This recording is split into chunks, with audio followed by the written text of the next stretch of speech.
terrenos. Esta zona de la ciudad, que hoy es pleno centro, pero que en aquella época eran, no digo las afueras, pero estaba un poquito alejado de lo que era el centro neurálgico, ¿no? La zona del Foro Romano, donde luego andaremos paseando. Y era una zona militar, ¿no? Tanto que la misma San Juan de Letrán, la Basílica de Cristo Salvador, fue construida sobre un antiguo asentamiento militar de época romana. Y estos terrenos fueron pasando en herencia, de mano en mano, hasta llegar a ser propiedad de la mujer, de la esposa del emperador Constantino. Y cuando Constantino liberaliza el culto en el año 313, decide de aprovecharse sus propios terrenos. Tengan en cuenta que cuando Constantino liberaliza el culto, no todo el mundo estaba de acuerdo con esta liberalización que él estaba haciendo, y es por eso que él decide aprovecharse de sus propios terrenos para que nadie pudiese decir nada. Ahora, Constantino, algunos históricos sostienen que se convierte, otros históricos sostienen que se convierte en lecho de muerte, otros históricos sostienen que nunca se convierte, que hace simplemente un movimiento político. Yo digo, da igual, lo que sí sabemos es que en el año 313 después de Cristo, él dará libertad de culto a los cristianos y que luego, más adelante, a finales del cuarto siglo, con otro emperador llamado Teodosio, la religión cristiana se convertirá en la religión del Estado. O sea que un imperio que por siglos y siglos fue pagano y politeísta, a un cierto punto de su historia se convertirá en cristiano y monoteísta. Ahora estamos en una plaza moderna de la ciudad, la Plaza Vittorio, dedicada al primer rey de la Italia unida, Vittorio Emanuel, de la familia Saboya, 1861-1870, el proceso de unidad italiana. Los pórticos que tenemos a nuestro alrededor, esta serie de soportales, son llamados a nivel arquitectónico arquitectura umbertina, de la época del segundo rey de la Italia unida, siempre finales del 800, inicio del 900. Humberto I, siempre de la familia Saboya, familia que venía de Turín, una ciudad al norte de Italia, en la región del Piemonte. Inclusive recuerden que la primera capital del Reino de Italia fue Turín, segunda Florencia y la tercera recién la ciudad de Roma.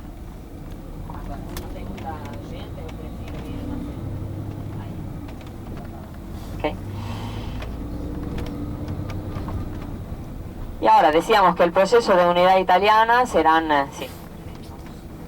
¿Qué mejor? Obrigado.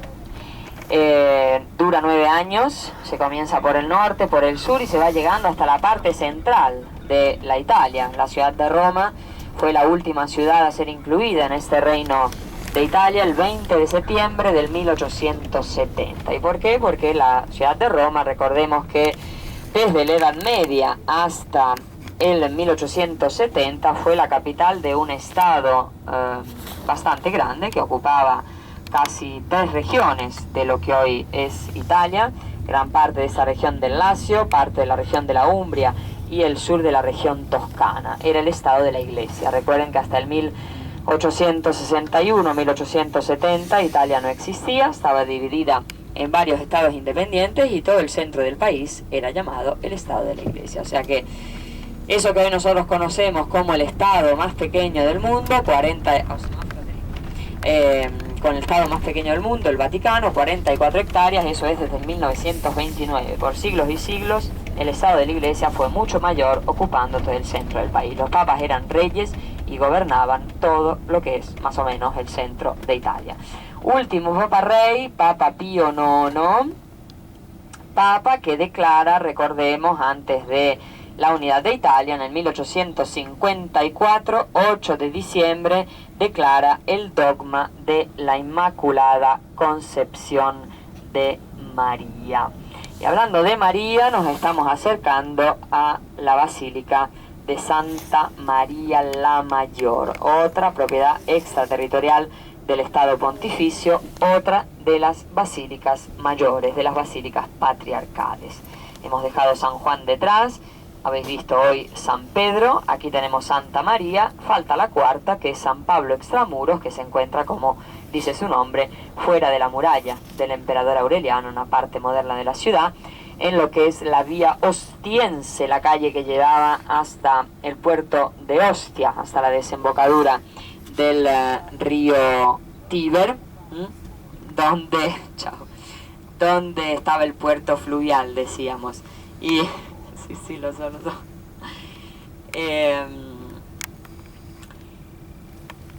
Y esa basílica de San Pablo fue construida sobre la tumba de San Pablo, que según la tradición fue decapitado a lo largo de esta carretera dirección del mar. Estas 4 basílicas entonces son propiedad del Vaticano, una sola de ellas pero se encuentra...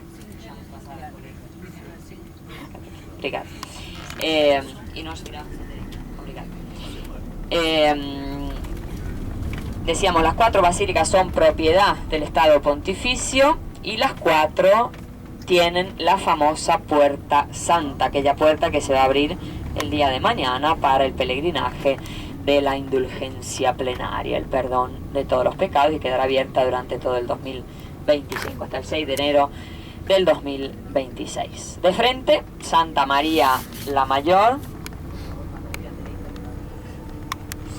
una fachada monumental siempre moderna del 1700, otro papa, Benito XIV, papa que declara santo el Coliseo en el 1750, y en este caso fue el arquitecto Ferdinando Fuga a realizarla. Estamos entre periodo barroco y periodo neoclásico. Les voy a pedir de prestar atención detrás de la fachada moderna, porque veréis la fachada más antigua, 1200, 1300, mosaico siempre al estilo bizantino, con fondo de oro, que nos cuentan algunas historias de la vida de la Virgen, a izquierda, sí. Y sobre todo nos hablan de un milagro, el milagro de la nieve, porque esta basílica, aparte de ser conocida como Santa María la Mayor, porque es la mayor dedicada a la Virgen María, es también conocida como Basílica de las Nieves. Según la tradición, fue construida después de una milagrosa nevada en el V siglo después de Cristo. Un campanario también entre los más bonitos de la ciudad, de estilo románico, perfectamente a izquierda, perfectamente conservado. Como veis, los edificios en Roma son una mezcla de estilos, ¿no? Primera construcción de la basílica, V siglo después de Cristo, un campanario románico, una cúpula aquí a mano izquierda sixtina llamada de Sixto V, siempre de la familia Peretti, del periodo Renacimiento, una fachada del 1700, la fachada más antigua del periodo medieval, o sea que una mezcla de estilos arquitectónicos de los diferentes periodos que ha vivido la ciudad. Y ahora, ¿por qué Santa María de las Nieves? Si han prestado atención, de las 4 basílicas mayores, miren en tanto qué bonita la fachada posterior, a mano izquierda la capilla Sixtina de finales del 1500, y a la derecha la capilla Paolina. Esa capilla Paolina fue construida en periodo barroco para proteger una imagen entre las más sagradas de la Virgen María, que es conocida como la Salus Populi Romani. No sé si durante la visita habéis visto en la plaza de San Pedro la copia de la Virgen de la Salud que hizo realizar Juan Pablo II después del atentado del 13 de mayo, del 83. La original de periodo medieval de esta Virgen de la Salud se encuentra aquí en Santa María la Mayor, y es una de las imágenes más veneradas de la Virgen María en la ciudad de Roma. De todos modos, volviendo a la Nevada Milagrosa, hemos dicho las 3 basílicas patriarcales mayores, San Pedro, San Juan, San Pablo, fueron construidas en el IV siglo, en la época de Constantino. Esta es la única que se construirá en el V siglo después de Cristo. No hay un año preciso de la fundación, pero sí sabemos que fue después del 432, que es la fecha del Concilio Ecuménico de Éfeso, en el cual se reconoce a la Virgen María como la Madre de Jesús, como la Madre del Hijo de Dios. Pero piensen qué curioso, la leyenda de la nieve no nos dice el año, pero nos dice el día preciso. Ahora, según la tradición, un papa que se llamaba Liberio, sueña a la Virgen, que le dice: Liberio, mañana cuando salgas por Roma, en la colina donde encuentres la nieve me tendrás que construir mi casa. Liberia al día siguiente sale por Roma y aquí, en la colina del Esquilino, otra de las 7 colinas de Roma, encuentra la nieve. Milagro. En realidad, la leyenda dice que fue un doble milagro, porque esa nevada, en teoría, sucedió un 5 de agosto. 5 de agosto, señores, en Roma hace 40 grados a la sombra. No hay nieve, ni siquiera en invierno. Aquí es una cosa que sucede 40, 50 años, pero no es usual que nieve en la ciudad de Roma. Imaginar en verano, cuando hace 40 grados a la sombra, repito, y con un 80-90% de humedad. O sea que por eso un doble milagro. En ese momento el Papa se encuentra una pareja que se había encomendado, según la tradición, siempre a la Virgen María, porque no lograba tener descendencia y la Virgen les había hecho la gracia, y esta pareja facultosa ayuda al Papa a financiar la construcción de la basílica, por eso también conocida como Santa María de las Nieves. Es conocida también como basílica propiedad sudamericana, en un cierto modo, o la joya del Vaticano le llaman, porque dentro hay decoraciones riquísimas en mármoles, en mosaicos, y también el techo, ¿no? La parte interna está decorado con oro puro, según cuentan, parte del oro traído de las Américas. Los reyes católicos españoles a finales del 1400 lo donan, una parte de ese oro, al Papa del momento, que era un Papa español, Alejandro VI, y Alejandro VI usa parte de este oro para decorar el techo interno de Santa María la Mayor. Ahora, presten atención porque de frente tenemos el Anfiteatro Flavio nuevamente, o Coliseo. Hemos dado la vuelta completa para mostrarles la parte mejor conservada. Recuerden que luego, los que sigan conmigo la visita, estaremos terminando por aquí al final del día, y a ver cómo nos va con los tiempos, quizás le veremos también un poquito iluminado. En fondo a la derecha, la terraza de la Velia, con los restos de el templo de Venus, templo que deberían reconocer muy bien porque cada año lo veis en la televisión, el Viernes Santo, a mano derecha y al fondo. Ahí está sentado en trono el Santo Padre, porque el Vía Crucis comienza dentro del Coliseo y termina en aquella colina. Recuerden que el Coliseo fue declarado santo en el 1750 con Benito XIV. Esta es la fachada mejor conservada del monumento. Quiere decir que un romano antiguo la hubiese visto más o menos como la estamos viendo el día de hoy. ¿Por qué digo más o menos? Porque en los arcos del segundo y del tercer nivel, hay que imaginarse, había una estatua por cada arco, dedicadas a varios dioses que han ido cambiando durante los 5 siglos de historia en los cuales se utiliza el monumento. Eran 80 arcos por cada nivel, quiere decir que si sumamos segundo y tercer nivel, 8 y 8, 16, 160 estatuas que están faltando, que en gran parte han sido molidas para hacer cal y hacer otras construcciones. Ahora, hoy nos suena un poco descabellado eso de pensar que una estatua antigua fue utilizada para hacer cal y hacer otras construcciones, pero repito que eso sucede con toda la Roma antigua, por eso es que hoy la vemos en ruina. Fue utilizada durante siglos y siglos como una enorme cantera de materiales. Recordando lo que decíamos antes, que una ciudad que por siglos y siglos había sido pagana y politeísta, a un cierto punto de su historia se convierte en cristiana y monoteísta, y toda esta parte antigua representaba el poder antiguo de la ciudad. Por eso era, entre comillas, normal utilizar algo viejo para construir algo nuevo.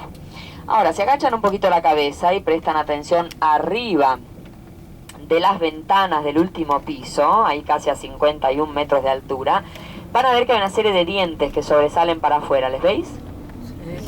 Esos dientecitos, bueno, hay que imaginarse que cuando el monumento estaba completo, esos dientes servían para apoyar una serie de palos de madera que sujetaban el famoso velarium, el toldo que protegía a los espectadores del sol. A la derecha, ahí donde está la cruz, es donde se encontraba, hoy ya no existe, estaba más o menos a la altura donde está el toldito, están los chicos controlando los tickets.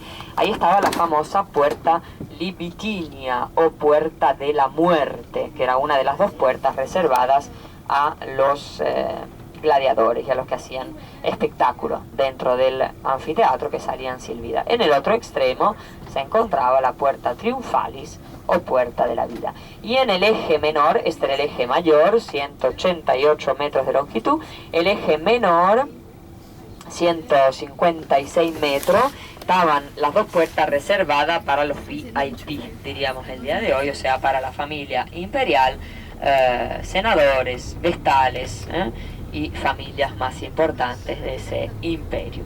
Y aquí otra vez la parte peor conservada. Hay que tener en cuenta que por aquí están faltando la mitad de los dos anillos externos que se han caído durante varios terremotos de la antigüedad, inclusive en tiempos bastante recientes también, en finales del 1800. El material que se ha caído aquí, donde está el travertino, ¿no?, que se encontraba por aquí haciendo estos dos anillos, terminando estos dos anillos del anfiteatro, en las columnas de Plaza San Pedro. Esas 284 columnas de la Plaza de San Pedro son el mejor ejemplo de reciclaje, porque ese material de las columnas ha salido de aquí, del anfiteatro. A mitad del 1600 fue reutilizado para construir las columnas de Plaza San Pedro. Ahora, ¿por qué el monumento fue declarado a los mártires cristianos y por qué ahí dentro comienza el Vía Crucis? Si en realidad todavía el día de hoy hay dudas, o mejor dicho, hay varias teorías de este martirio de cristianos dentro del anfiteatro. Hay históricos que sostienen que sí, históricos que sostienen que no. Hay que pensar al dinero que la familia Flavia utiliza para construir este edificio. ¿De dónde le saca? Años 70 después de Cristo, Tito, uno de los integrantes de esta familia, emperador a la época era su padre, el Vespasiano,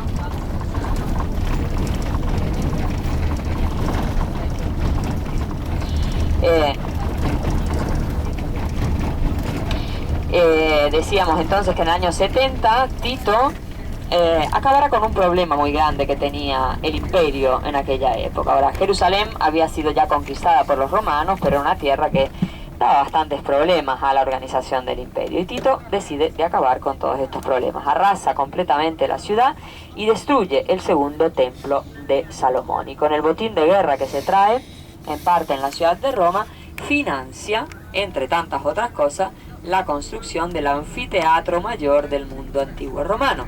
Tenía capacidad para 50.000, algunos dicen 86.000 espectadores hacían caber en la parte de cima, donde había una galería muy estrechita donde la gente estaba en pie.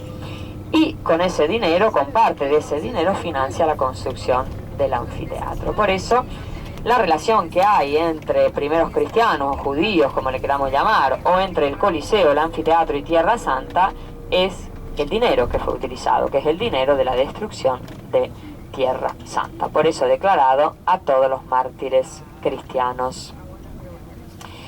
Desde aquí nuevamente se ve toda la extensión del Circo Máximo, al centro un promontorio, que en época antigua romana era llamada Espina. Era este promontorio alrededor del cual los carros tenían que dar las 7 vueltas. Yo digo siempre que si uno quiere comparar un deporte del día de hoy, tipo el fútbol, a un deporte de la Roma antigua, no hay que pensar a los juegos gladiatorios, hay que pensar a las carreras de caballos, porque los juegos gladiatorios eran esporádicos, cada tanto, cuando había necesidad de consenso popular, a los juegos y sangre en el Coliseo, que eso molaba mucho al pueblo romano. En cambio, las carreras de caballos que se hacían en los circos era algo más regular, había equipos, había un seguimiento, había una especie de liga, o sea que fútbol de la época antigua, las carreras de caballos. Miren qué bonita la vista desde aquí nuevamente de los palacios imperiales. A mano izquierda la estatua de Mazzini, uno de los próceres que trabaja durante aquel proceso de 9 años de unidad de Italia, y siempre a la izquierda, en la colina del Aventino, el Roseto municipal. 1500 tipos de rosas diferentes en uno de los jardines monumentales más bonitos de Roma. A la derecha, en cambio, siempre en la colina del Palatino, si prestan atención a esta altura, que hay una serie de árboles, ven que hay unos techitos metálicos de color negro. Esos techos metálicos fueron realizados para proteger las bases de cabañas del siglo VIII a.C. ¿Qué quiere decir esto?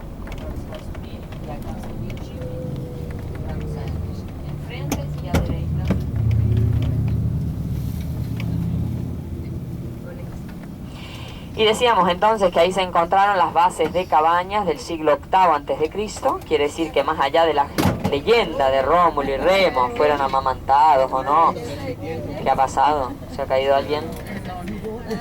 Madre mía. Cuidado, ¿eh? Se voló un novillo. Ahora, miren aquí a la derecha la Basílica de Santa María en Cosmedín, donde está conservada la famosa Boca de la Verdad, un mascarón enorme de mármol con la boca abierta, que tradición quiere que si uno se echa una mentira y pone la mano ahí dentro, la boca se cierra y le come la mano. Una de las tantas leyendas de Roma, porque hoy sabemos que era la tapa de una alcantarilla, o sea que de tribunal de los mentirosos no tenía nada. A la derecha, este templo circular dedicado a Hércules vencedor, y el otro de forma rectangular dedicado a Portunus, otro de los dioses que protegía puertos y navegantes.